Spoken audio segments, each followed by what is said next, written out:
Right, so I've got my 1-to-1 resin. It's a medium viscosity, 110 grams. I've got my violet and my pink alcohol ink. I have got some white pigment paste.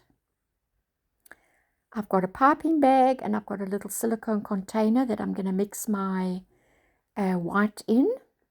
And I've got my clock.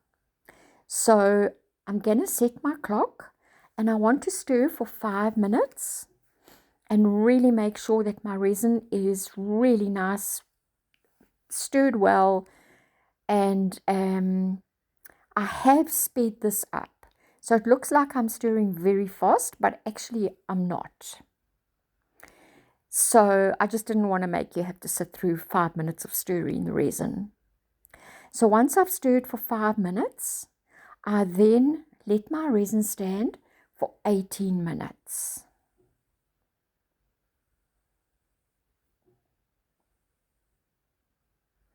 And the reason I do that is because I want my resin to heat up. Right, so I've been stirring for 5 minutes. I'm now going to reset my clock and I'm going to let my resin stand for about approximately 18 minutes. Sometimes it's a little bit less depending on what, if it's a really hot day. We're in summer here.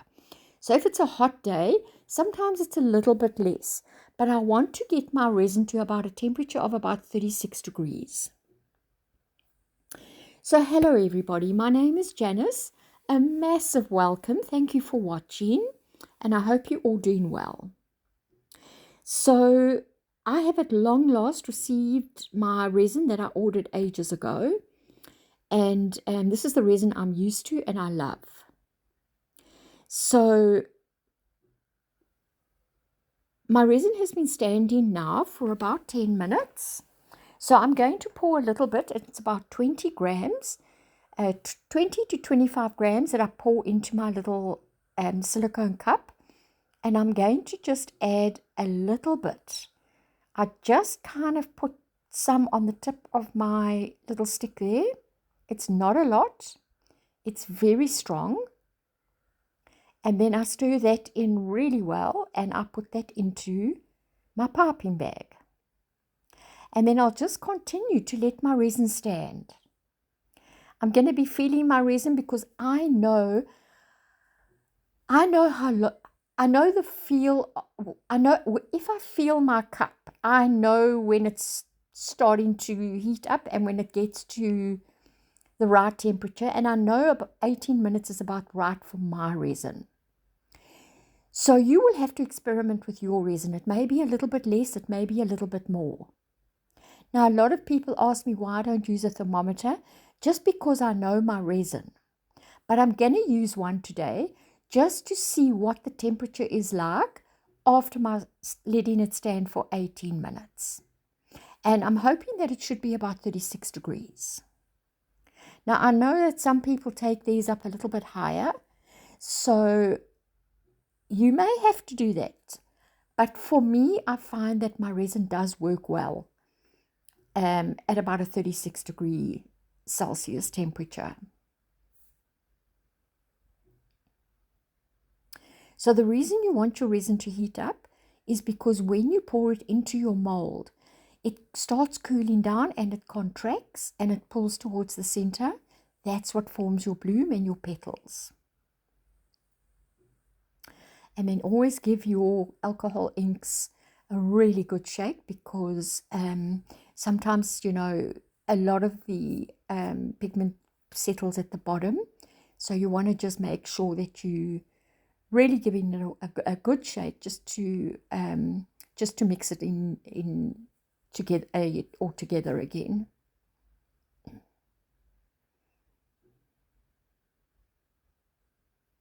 Now I've also sped this up.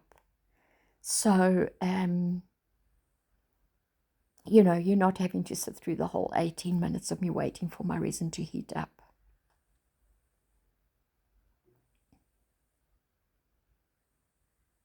So I can feel my resin is getting nice and warm. I can also feel in the piping bag my resin's warming up.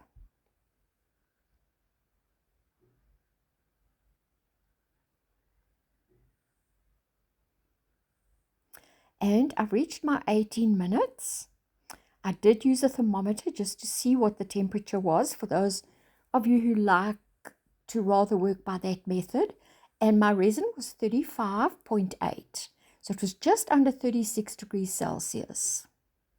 So I think that's going to be fine for me.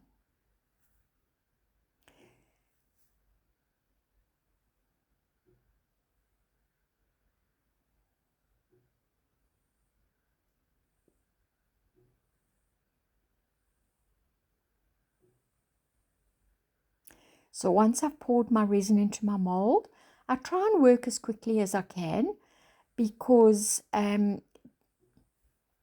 it's at a really nice temperature, but it's going to start cooling down now.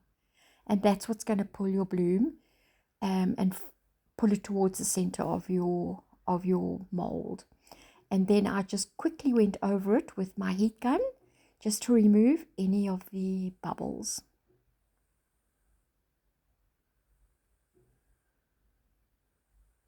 Now I can see that that violet isn't as vibrant as it normally is, so I've just gone over it twice. I'm hoping that you're still going to be able to see a little bit of it in the bloom. And then I put my pink in. And then I just took my silicone stick and I just blended some of the colors together.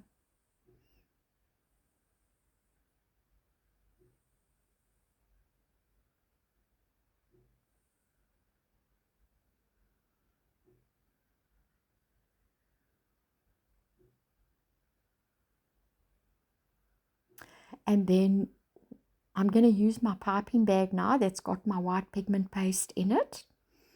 And then just snip off just a little bit of your piping bag. You know, don't cut off too big a piece, because if it, if you're feeling like it's not coming out nicely, you can always cut away more. But I just feel like you can control it so much better if it's just a really small snip of the point. And then just do your pattern and have fun.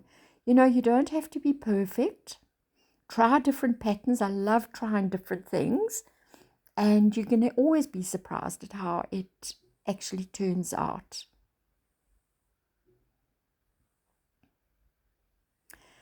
And then if you've got any blobs, just try and pull them out a little bit. Otherwise, those blobs will sink because your pigment paste is quite heavy. They will sink. Yeah, I didn't get them all. Like I left one or two that I somehow missed. But yeah, I don't think it really kind of detracted too much from my end result. And then what I did was I put the camera on hyperlapse just so that you can see how it kind of moves and it forms and it pulls towards the center.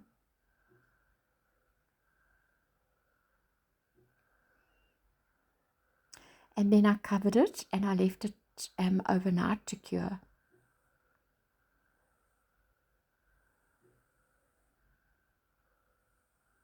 So this is the next day, and I have pre-mixed my 1-to-1 resin again. It's 110 grams, and I put in some black mica powder,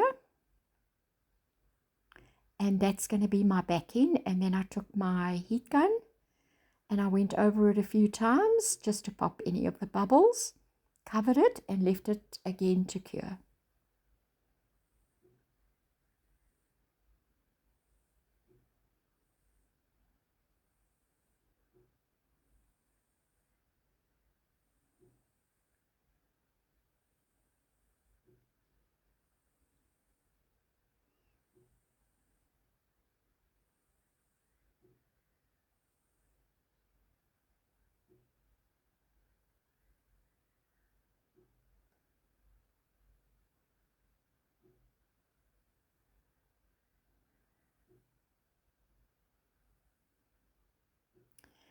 Right, so this is always the exciting part. Kind of never know what you're going to get. But I was very happy with it. There were one or two little blobs, but I don't think it detracted too much. You can see them there at the top. And you can see the violet. It didn't come out as dark as I'd like it to have come out. But it's still nice. It's still pretty. And so I was relatively happy with that. So, you know what? Have fun. Don't give up. Keep trying. It's just so rewarding. So thank you so much for watching, and I will see you on the next video.